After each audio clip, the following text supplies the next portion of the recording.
military, law enforcement, and mindfulness. 10% happier self-care journey. Today is 4/10/20. I have a lot of information to cover today. We have a lot of info, so I'm going to jump straight into it. Thank you so much for joining me, if you're joining me live or if you're joining me after the fact. Military, law enforcement, and mindfulness. This is a quote from Major General Walter Pyatt. There's a stereotype that this makes you soft. No, it brings you on point. That's a quote from Major General Walter Pyatt. Many people think that meditation will make them soft. And I always forget to do one thing, and I forgot to do it again. God damn it. Okay, I'm pasting the notes to the chat right now if you're watching live. And if you aren't watching live, if you're watching after the fact, then you can see the notes in the description or comment section. Many people think that meditation will make them soft. It's actually quite the contrary. Meditation and mindfulness breeds equanimity, compassion, clarity, clear and rational thinking, and even keelness that actually allows you to deal with all situations better. Those that require calmness and those that require aggressive alertness. Hey Steven, thanks for hanging out, bro. How are you today, man? Many people think that meditation will make you soft, but it's actually the contrary. And it allows you to deal with situations better. Hey Paul.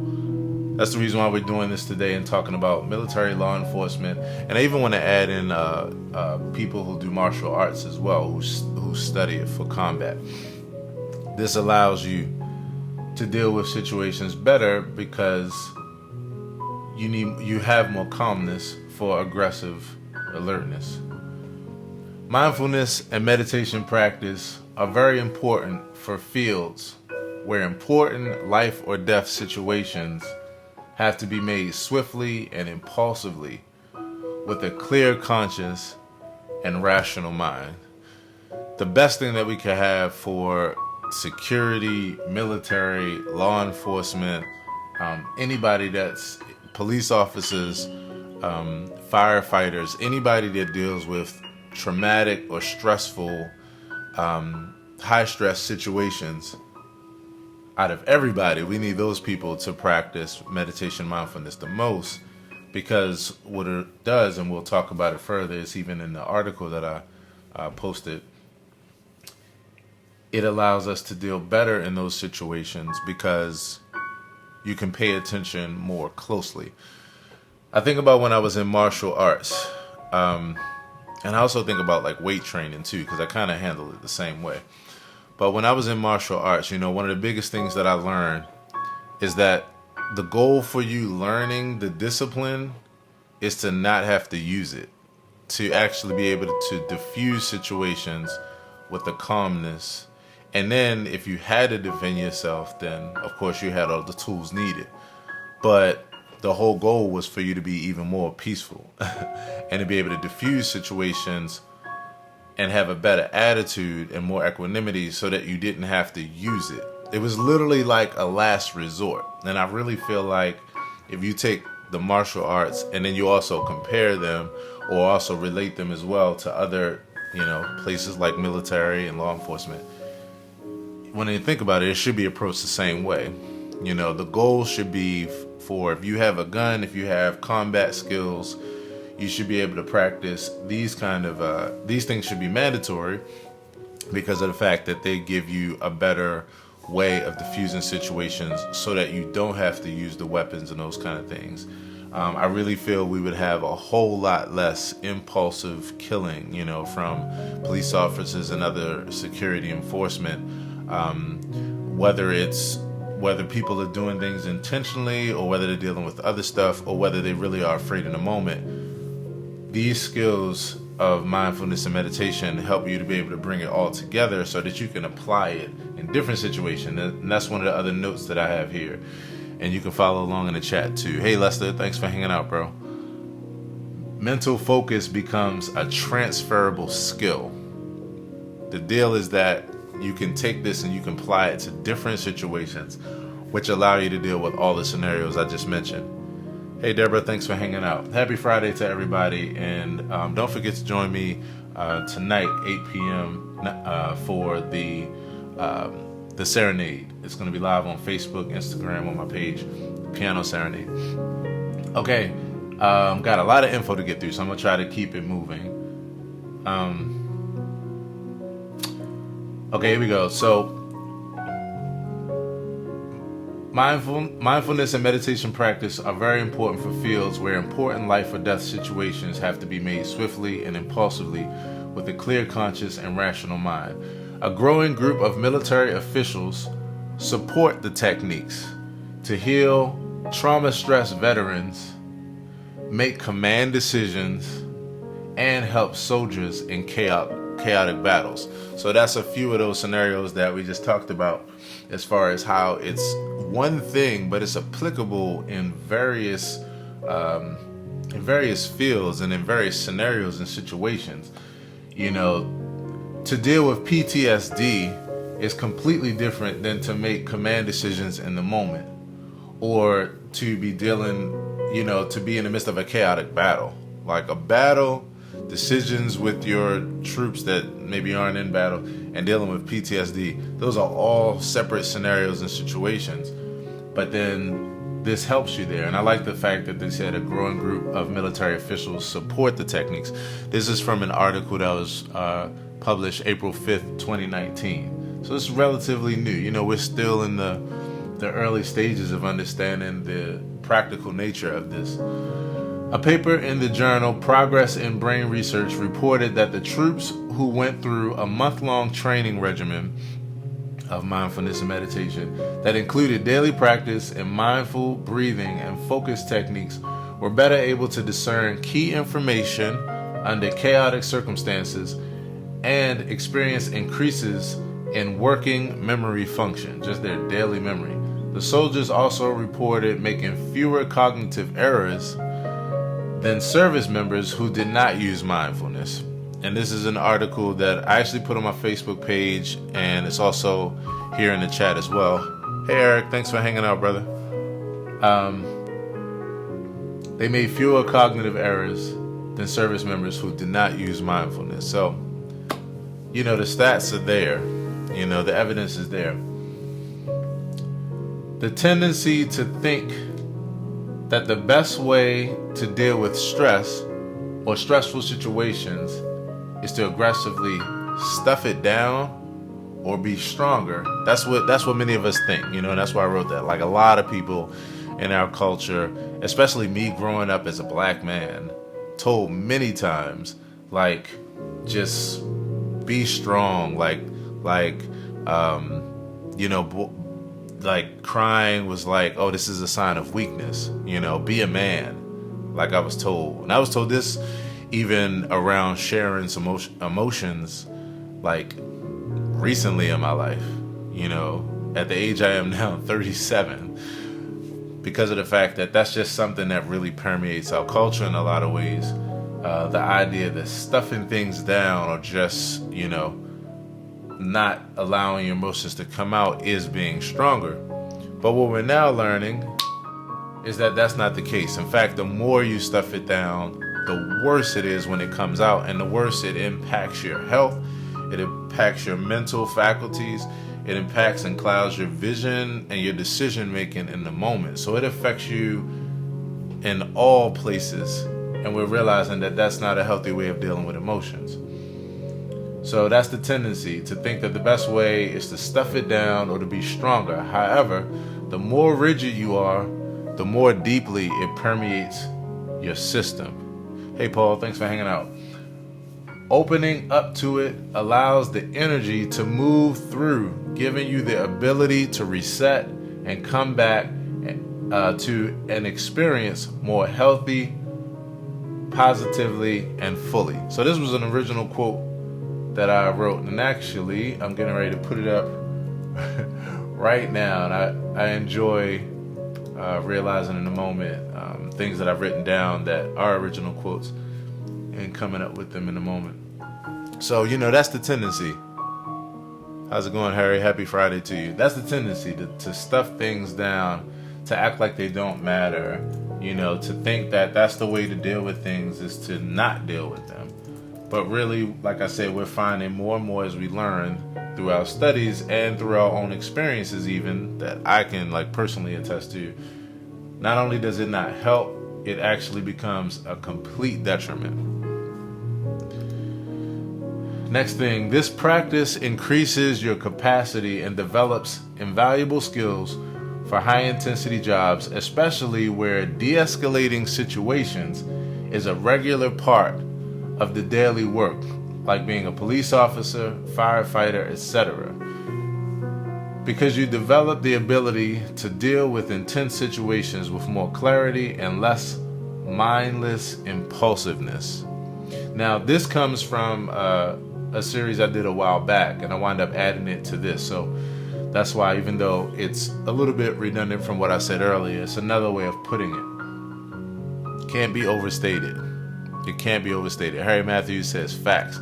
Can't be overstated. All of us need it, but anybody dealing with high, stressful situations, it needs to be built into the same way like you have your training, where they're training to make sure you're physically fit and ready. It needs to be another part of that same training, because it all starts and ends here. And, a weapon or a skill can easily go from being a skill that's used to help someone to something that's used to harm someone, literally because of a split second decision here. I have a quote where I say the only difference between a superhero and a villain is mindset and use of power. They actually are exactly the same people. It's just mindset and use of power, but all the abilities are exactly the same. So that's why this is so important. And in fact, I would argue this is even more important than the actual weaponry itself. Because again, there's sometimes if you're here and you're able to de-escalate and be able to make rational decisions, then many times, like I was taught in martial arts, I was a Taekwondo brown belt. I'm so mad that I didn't go and take my black belt test, but I was 14 years old and I was about to be a black belt, and then I was interested in basketball and football and also working, being an entrepreneur. So, it was cool, but that's what they taught us there. They taught us that we're teaching you all this in order for you to use this and not have to use this at all. Shateria Russell, thanks for hanging out. So I think that this is even more important, because there's times when you don't actually need the guns or need the combat. You just need the ability to de-escalate or to talk to someone and rationalize with them.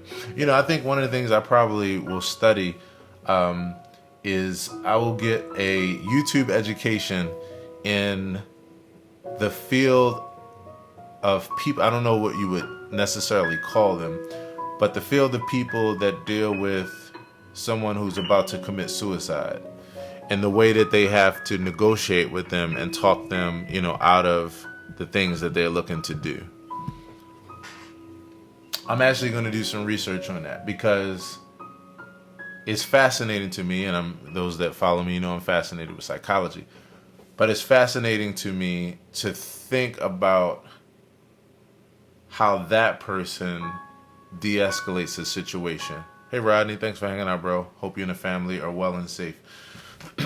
I'm interested to see how those people who work with those that are about to commit suicide and they have to de-escalate the situation and talk to the people. I'm going to be looking that up real soon, and I'll be bringing all the information to you and teaching you what I learned. Because that way of dealing with a conflict is completely dealing with mindset, completely dealing with remaining calm and trying to get a lot of these things that we're studying here to the other person, even though they're right in the moment of impulsiveness and they're ready to end it all, or they're ready to do something drastic.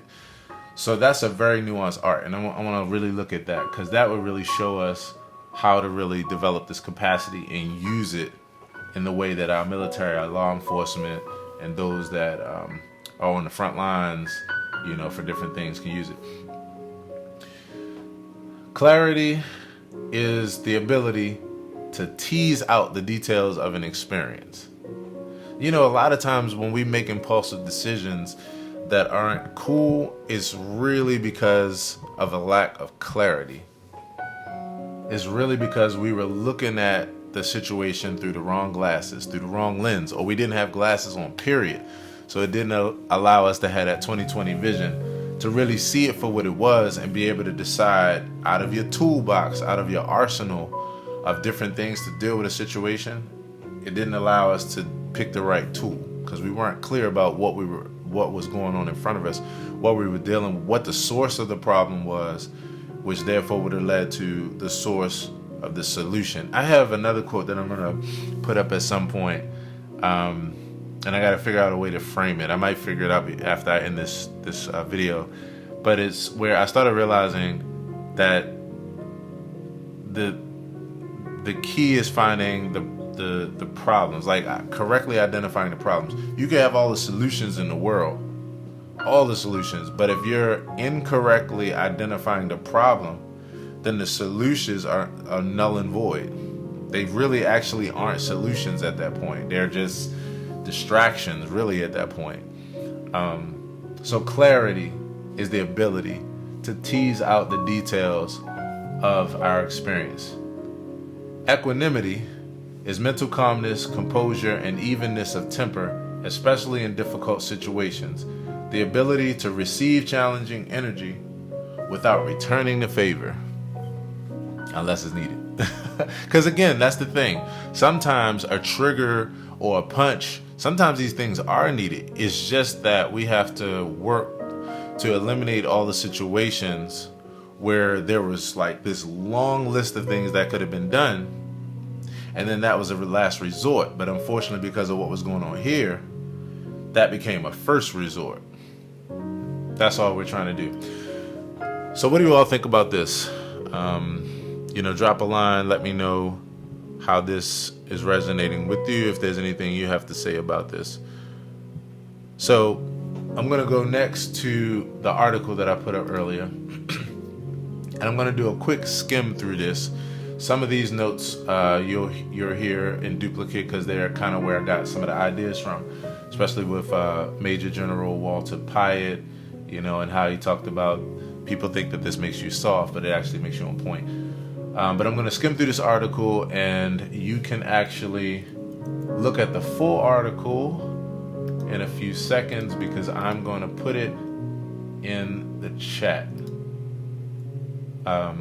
So this is an article that I found this morning, and I enjoyed it because of the fact that it was very lean, actually.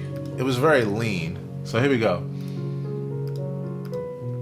The latest in military strategy, mindfulness, is the latest. And this was dated April 5th, 2019. So I'm going to skim. A commander, Major General Walter Pyatt, he juggled with pursuit of enemies and delicate diplomacy with tribal leaders. I think they said he was in Iraq. He said his best decisions relied on a tool. He said, but his best, even though he was proud of all the things that he did and he stood by them, what he had to do, he said that his best decisions relied on a tool as ancient as it is powerful. As ancient as it is powerful. Hey, Michael Orr, thanks for hanging out. So he began his daily operations by breathing deliberately, slack-jawed, staring steadily at a palm tree. The cool part, again, is a reminder for everybody, for myself, is that there's no one way to do meditation. You don't have to be looking at a palm tree. You could literally just be driving in your car, and just taking a moment to just breathe.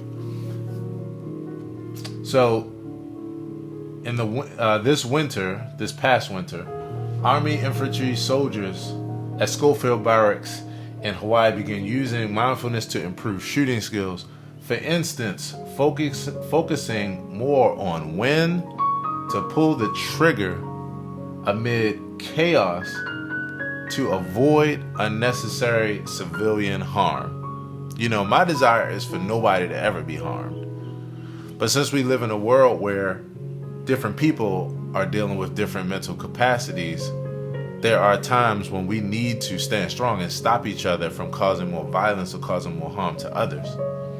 So there's a time and place for everything. It's just that we have to downsize and get it as minimal as possible, the amount of times when unnecessary civilian harm is done or where there's another way that we can handle things. So they did a study on this, and I'm going to go to the study, and they basically said that they put some soldiers through a 2-week and 4-week mindfulness and meditation regimen and ritual. And what they reported was what we talked about earlier, which is that they saw improvements in their working memory, and they saw a decrease in their cognitive failures from T1 to T2, which was the first and the second group. But they saw a decrease in their cognitive failures. Now, cognitive failures are something as simple as you thought you saw something, but you didn't.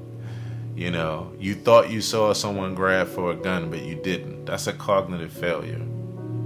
So this is very serious. And the good thing is that they're now publishing this kind of stuff and saying mindfulness training as cognitive training in high demand cohorts is yielding amazing results.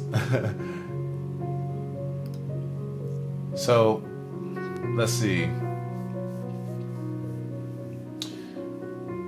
General Pyatt based his works on the work of Amishi Jha, an associate professor of psychology at the University of Miami. And he really dug deep into that. The paper in the journal reported that troops who went through a month-long, that's what we talked about earlier, that they were better able to discern key information under chaotic circumstances and an experience increases in working memory and less cognitive errors. They also showed how it related to football players as well. And they talked about how, you know, these people are all selected, whether they're in the military or football, whatever, they're actually selected for their ability to focus in a particular way. So the fact that they even saw improvement speaks to the power of the training, because it was improvement on top of an already increased ability to focus. The science shows that techniques that focus and calm the mind allow people to perform better and make them less likely to overreact to incoming stimulation, whether a flash movement, sound, or an onslaught of information on a device. The neuroscience of mindfulness involves, in part, strengthening a part of mental capacity known as working memory, a short-term, moment-to-moment catalog of tasks understood by scientists to effectively hold only a few pieces of information at a time. It's like RAM, you know, it's like RAM for us, what RAM is for computers. A working memory clouds through overload. Decisions become jumbled and reactions become more impulsive. Breathing-induced focus lets people hone in on the task at hand, but it does take practice. So they went through 2 and 4 week training. A lot of the soldiers readily embraced the idea. And the third seemed a bit skeptical. So they said that they liken the benefits of practicing mindfulness to those of, say, doing push-ups. You might not drop and do push-ups when you're in a gunfight, but you do have increased capacity in what we call emotional resiliency. And that's when he said, and this is General McNulty said that mental focus becomes a transferable skill. I love that aspect of it. You really can apply it. It's like a one-size-fit-all kind of thing. You really can apply it to randomly different things. So overall, it makes your life better and your decision-making better. And so this is the end of the article. They're just talking more about... Okay, so this is a commander, Timbalton. I'll tell his story last and then we'll end out.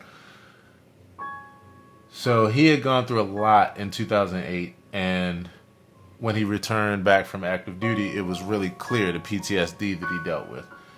The fact that he saw mangled civilian bodies and deaths of 48 compatriots in battle, you know, his friends, you know, and the people that he was with, his team in Iraq, Afghanistan, Falklands, Northern Ireland, ethnic cleansing, hand-to-hand stuff. Like, he saw a lot. So when he went to a psychiatrist in 2008,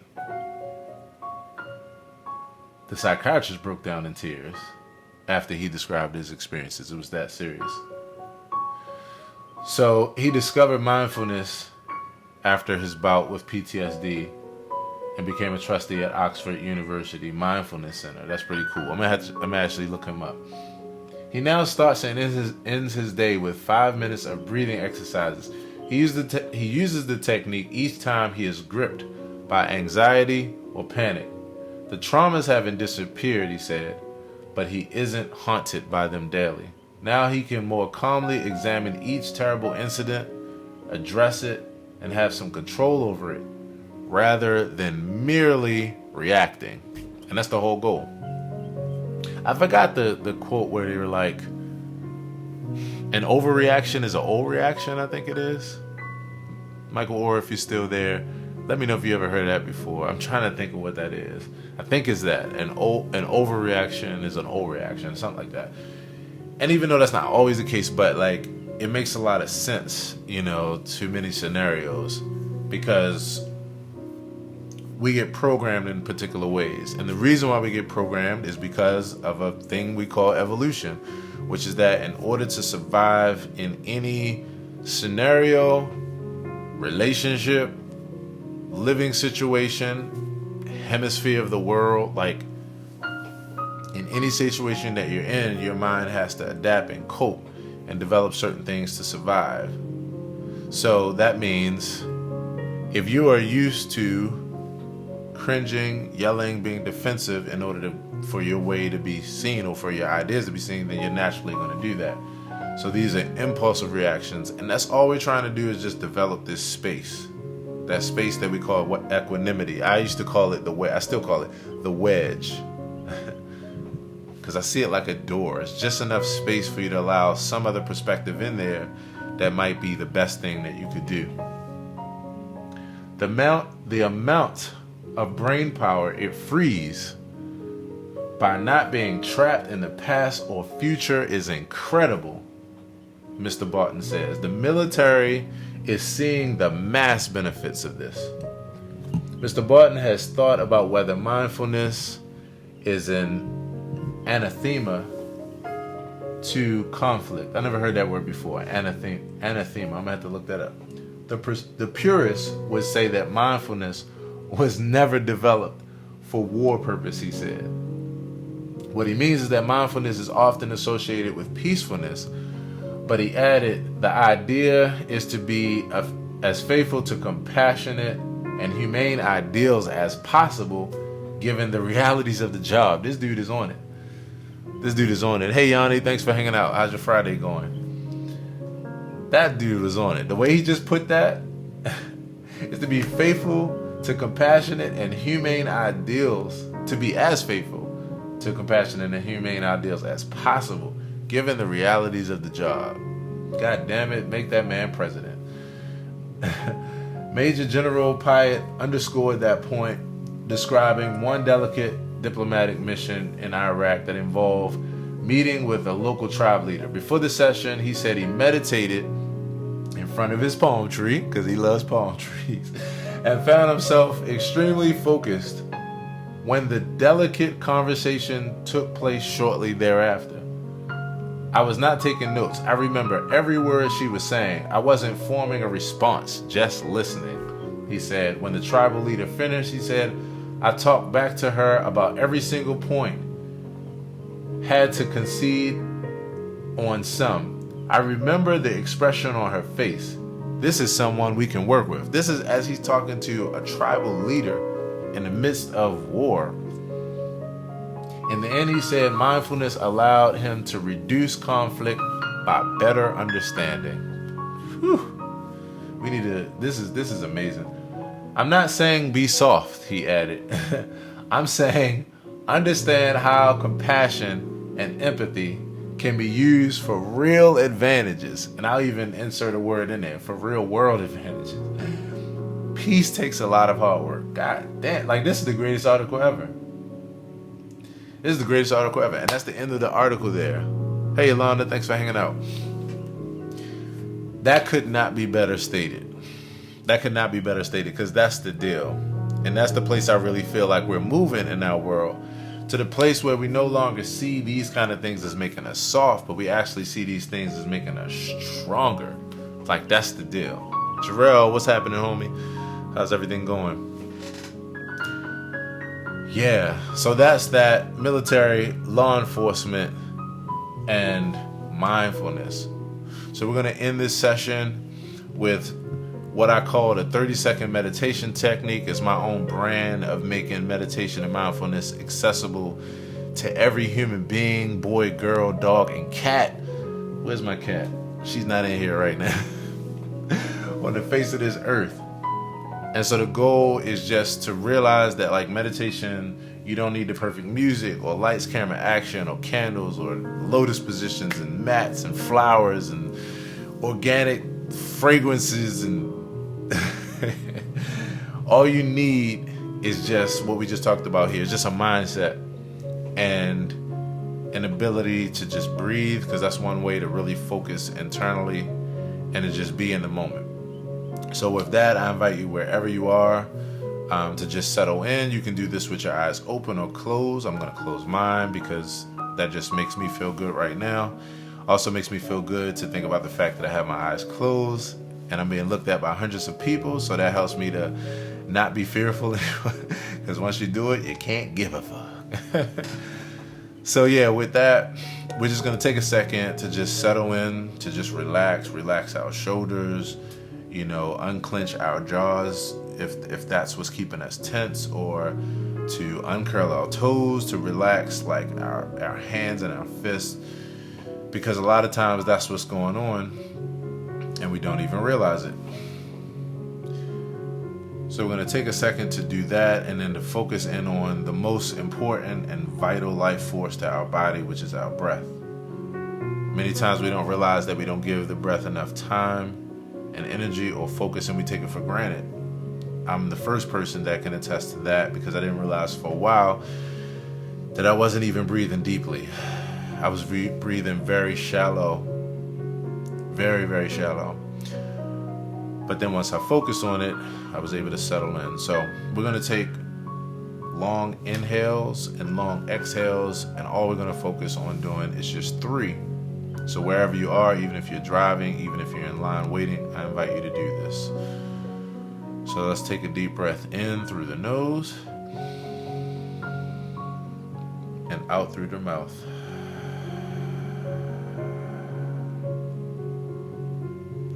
Take another deep breath in and out.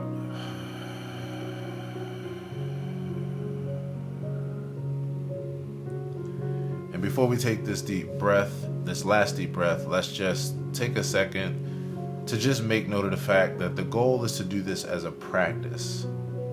It's not to wait until we need to de-escalate, even though it's very helpful then. It's to practice when everything is fine, so that way we just stay in that place. And then when challenging things come our way, we have no reason to move out of this place, because coming from this place allows us the best way to make decisions, the best way to feel good, and to just deal with things.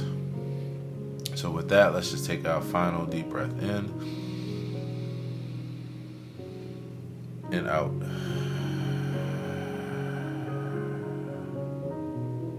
And we're going to take 10 more seconds to just kind of stay in that place of mindfulness. You can allow your breath to return back to a normal pattern, or you can continue with the pattern of deep breathing.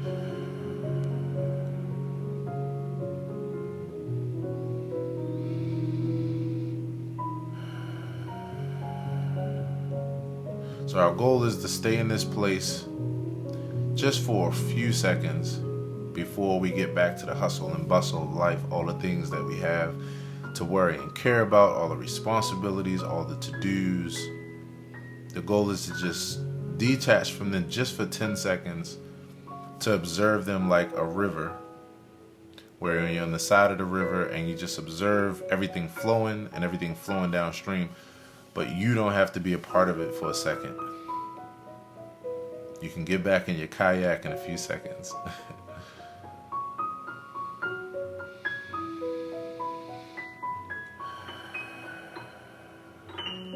And with that, we just end this session and return back to the stream. Sarah, how are you? Anthony, thanks for hanging out. So Sarah, this is Anthony Cottrell. Tell Anthony Jenkins that I said hello, and tell him I said I love him, and I hope that he's doing well, and I hope that you and the family are doing well. Please drop a line, or maybe I can reach out to you, let me know how you all are doing. So yeah, this is something that's really important to me, and I'm going to end with talking about something that I'll be starting very, very soon. I'm actually hashing out the details, the light sketches to them now, so that I can start this at least in a week or two, at the very least. So, stemming off of this type of experience, my goal is to take this experience and to make it a more central experience for people. When we were, prior to now, with everything going on in our world, this was actually an idea that I started for a live session, because the goal is this is a live event. And so the concept is called 5M. 5M. And 5M, the 5 M's are music, movement, meditation, mantra, and mindfulness. And so this is an experience that encompasses all those things in the format of a group setting. Right now we're going to start it on Zoom, in live streaming, because of the fact that that's where we are right now. All social distancing and stuff. Hey Rod, thanks for hanging out. So we'll be starting this real soon. I'm going to do a Zoom event. This event is probably going to take place on a Sunday midday, because I used to do an event with Amachandra called The Gathering, and this was similar to this, except for I'm adding a few more elements. And we made it like a Sunday midday kind of thing as an alternative for people who go to church, or an alternative for people who don't go to church, or people who do but want some other kind of alternative, as well as, it was just a weekend day, and it's better than Saturday. It's better than Saturday for most people. And so 5M, music, movement, mantra, mindfulness, and meditation.